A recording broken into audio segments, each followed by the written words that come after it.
क्या गुस्ल करने के बाद वज़ू करना ज़रूरी होता है या नहीं?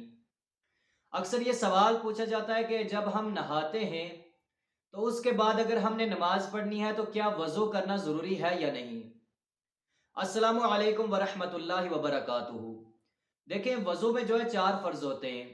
नंबर 1 चेहरा धोना, नंबर 2 दोनों हाथों को कूनियों समेत धोना, नंबर 3 चौथाई सर का मसाह करना और नंबर 4 दोनों पैरों को टुकनों समेत धोना।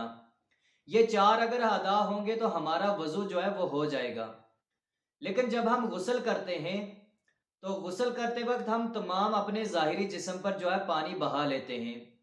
जब सर से लेकर पाँव तक पानी बहाएँगे तो अज़ाए वज़ू जो हैं, उन पर भी जो है पानी बह जाएगा। जो चीज़ें हम वज़ू में धोते हैं, उन तमाम को हम गुस्ल में ही धो लेते हैं। और गुस्ल करने का सुन्नत तरीका भी यही है कि गुस्ल करने से पहले जो है मुकम्मल वज़ू किया जाए।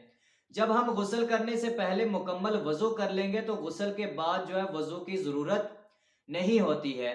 लेकिन अगर हम गुस्ल से पहले वज़ू नहीं करेंगे, तो भी गुस्ल के बाद वज़ू करने की ज़रूरत जो है वो नहीं है। अगर हम सिर्फ सर से लेकर पाँव तक पानी बहा लेंगे तो इसमें भी हमारा वज़ू जो है वो हो जाएगा। अगर हम गुस्ल करते वक्त वज़ू की नीयत करेंगे तो इस पर जो है सवाब हासिल होगा। लेकिन अगर नीयत नहीं करेंगे, सिर्फ गुस्ल करेंगे, वज़ू की नीयत नहीं करेंगे तो इसमें भी हमारा वज़ू जो है वो हो जाएगा।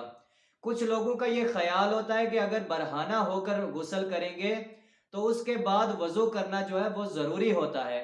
लेकिन ऐसी कोई बात नहीं है। अगर हम बरहाना होकर भी गुस्ल करेंगे तो गुस्ल के बाद वज़ू करना जो है ज़रूरी नहीं होता है। लेकिन अगर गुस्ल के बाद कोई ऐसा काम हुआ है जिससे वज़ू टूट जाता है, तो वज़ू करना ज़रूरी होगा। लेकिन अगर ऐसा कोई काम नहीं हुआ है जिससे वज़ू टूटता है, तो फिर गुस्ल के बाद वज़ू करना ज़रूरी नहीं होता है।